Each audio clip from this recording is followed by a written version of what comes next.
যুদ্ধের আবহে কালোবাজারি না বেড়ে যায় তার জন্য আগেই নবান্ন থেকে নির্দেশ দিয়েছিল মুখ্যমন্ত্রী। এবার সেই নির্দেশ মেনেই আজ সকাল থেকে বিভিন্ন বাজার ঘুরে দেখলেন টাস্ক ফোর্সের সদস্যরা।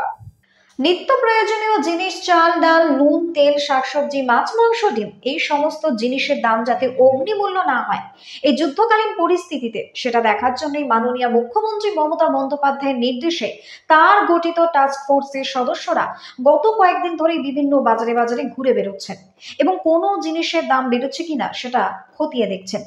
যদি কোনো জিনিসের দাম বেশি হয়ে থাকে বা কেউ যদি দাম বাড়িয়ে বিক্রি করে থাকেন তাহলে তাকে নির্দেশ দিচ্ছেন যে এই দাম বেশি নেওয়া যাবে না, সঠিক পরিমাণে সঠিক দামে জিনিস বিক্রি করতে হবে।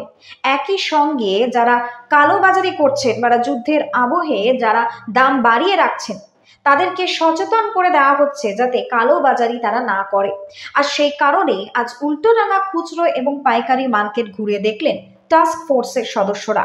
উল্টোডাঙ্গার বাজারে আজকে সবজি দর যথাক্রমে আলু 20 থেকে 25 টাকা, পেঁয়াজ 25 থেকে 30 টাকা, রসুন 100 টাকা, আদা 100 টাকা, টমেটো 30 টাকা, পটল 20 টাকা, বেগুন 80 টাকা, উচ্ছে 60 টাকা, ঢেঁড়স 50 টাকা, রুই মাছ 150 টাকা, কাতলা মাছ 200 টাকা, ইলিশ মাছ 800 থেকে 1200 টাকা, গলদা চিংড়ি 1200 থেকে 1400 টাকা, মুরগির ডিম 6 টাকা থেকে হাঁসের ডিম 12 টাকা।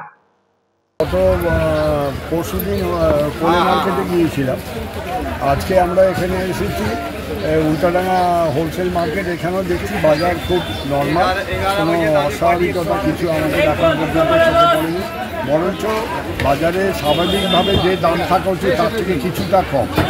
আমরা যেটা এদের বলেছি, যেটা পেঁয়াজ এরা 25 টাকা করে বেচছে, আমরা বলেছি হোলসেল মার্কেটে পেঁয়াজ এখন 15 টাকা, তোমরা 25 টাকা করে বেচলে কিন্তু অসুবিধা আছে, এটা করো না, তোমরা যেটা ন্যায্য সেই দামটা নাও, এর বেশি দাম নিও না, নাহলে কিন্তু তুলে নিয়ে গিয়ে লক আপ করবে।